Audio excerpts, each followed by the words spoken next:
आज के वीडियो में मैं आपको एक बेस्ट एमएसीडी ट्रेडिंग स्ट्रैटेजी बताऊंगा जिसे सीखकर आप अच्छा खासा प्रॉफिट जनरेट कर सकते हो। एमएसीडी ट्रेडर्स द्वारा यूज किए जाने वाले एक बहुत ही फेमस इंडिकेटर है, पर बहुत से लोग एक मिस्टेक करते हैं, वो है एमएसीडी को सिंगल अलोन यूज करना, क्योंकि एमएसीडी रेंजिंग मार्केट में हमें कंटिन्यूअसली फेक सिग्नल देता रखता है, जिसके वजह से हमें भारी नुकसान का सामना करना पड़ता है। तो वीडियो शुरू करने के पहले मैं थोड़ा एमएसीडी बुलिश क्रॉसओवर और बेरिश क्रॉसओवर को डिस्क्राइब कर देता हूं। एमएसीडी का मतलब मूविंग एवरेज कन्वर्जेंस डाइवर्जेंस होता है। एमएसीडी में मेनली दो लाइनें होती हैं, एमएसीडी लाइन और सिंगल लाइन। ये दो लाइनें हमें क्रॉसओवर के थ्रू बाय और सेल के सिग्नल देते हैं। तो जब जीरो लाइन के नीचे एमएसीडी लाइन सिग्नल लाइन को नीचे से ऊपर की तरफ क्रॉस करता है तो ये एक बुलिश क्रॉसओवर होता है, मतलब ये एक बाई का सिग्नल है। और जब भी जीरो लाइन के ऊपर एमएसीडी लाइन सिग्नल लाइन को ऊपर से नीचे की तरफ क्रॉस करता है तो ये एक बेरिश सिग्नल होता है, डेट मतलब सेल सिग्नल होता है। यहां तक अगर आपको समझ आ गया तो हम आगे स्ट्रेटेजी की ओर बढ़ते हैं। तो हमारी जो स्ट्रेटेजी है उसके लिए हम एमएसीडी के साथ 200 एक्सपोनेंशियल मूविंग एवरेज को यूज करेंगे। तो ये स्ट्रेटेजी बहुत सिंपल है। इस स्ट्रेटेजी में हम 200 मूविंग एवरेज को as a support and resistance use करेंगे।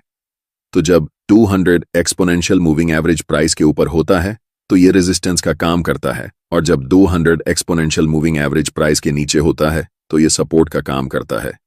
आइए स्ट्रेटेजी को एग्जाम्पल की हेल्प से समझते हैं। यहां आपको दिख रहा होगा मूविंग एवरेज प्राइस के ऊपर है, मतलब मूविंग एवरेज अभी रेजिस्टेंस का काम करेगा। नेक्स्ट आपको दिख रहा होगा इस पॉइंट पर स्टॉक का प्राइस मूविंग एवरेज के पास आ गया है। यहां से पॉसिबिलिटी है स्टॉक का प्राइस यहां से नीचे चला जाए, तो कॉन्फर्मेशन के लिए आपको वेट करना है एमएसीडी के बेरिश क्रॉसओवर का। अगर एमएसीडी में जीरो लाइन के प्राइस के ऊपर बेरिश क्रॉसओवर होता है और स्टिल स्टॉक का प्राइस मूविंग एवरेज के नीचे है तो आप यहां सेल कर सकते हो।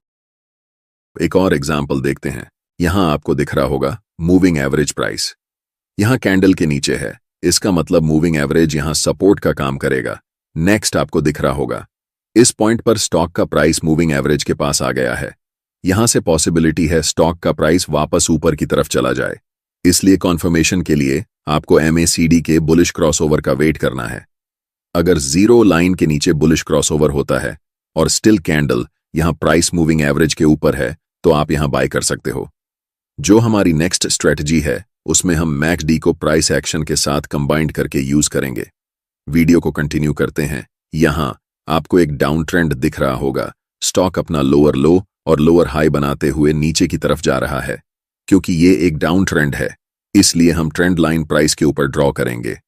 यहां आपको दिख रहा होगा इस लेवल पर प्राइस मल्टीपल टाइम रिजेक्ट होकर नीचे चला जाता है, तो हमने इस लेवल पर एक ट्रेंड लाइन ड्रॉ किया। नेक्स्ट आपको दिख रहा होगा इस पॉइंट पर एमएसीडी में एक बुलिश क्रॉसओवर होता है, पर इमीडिएटली आपको कोई ट्रेड नहीं लेना है। आपको ट्रेंड लाइन के ब्रेकआउट का वेट करना है। नेक्स्ट इस पॉइंट पर दिख रहा है एक ग्रीन कैंडल ने ट्रेंड लाइन को ब्रेक किया।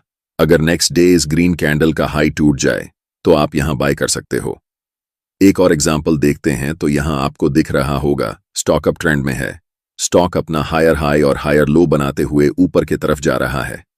क्योंकि ये एक अप ट्रेंड है हम ट्रेंड लाइन प्राइस के नीचे ड्रॉ करेंगे। नेक्स्ट आपको दिख रहा होगा इस पॉइंट पर मैकडी में एक बेरिश क्रॉसओवर होता है, पर हमें इमीडिएटली ट्रेड नहीं लेना है। हमें ट्रेंड लाइन के ब्रेकआउट का वेट करना है। नेक्स्ट आपको इस पॉइंट पर दिख रहा होगा इस रेड कैंडल ने ट्रेंड लाइन को ब्रेक किया है। अगर नेक्स्ट डे कोई कैंडल इस कैंडल का लो तोड़ दे तो आप यहां सेल कर सकते हैं। अगर आप लोगों को ट्रेंड लाइन या level of support and level of resistance draw करना नहीं आता तो आपके लिए एक सेपरेट वीडियो बनाया है, इसे आप यहां क्लिक करके देख सकते हैं। वीडियो को लाइक और चैनल को सब्सक्राइब जरूर करें। धन्यवाद।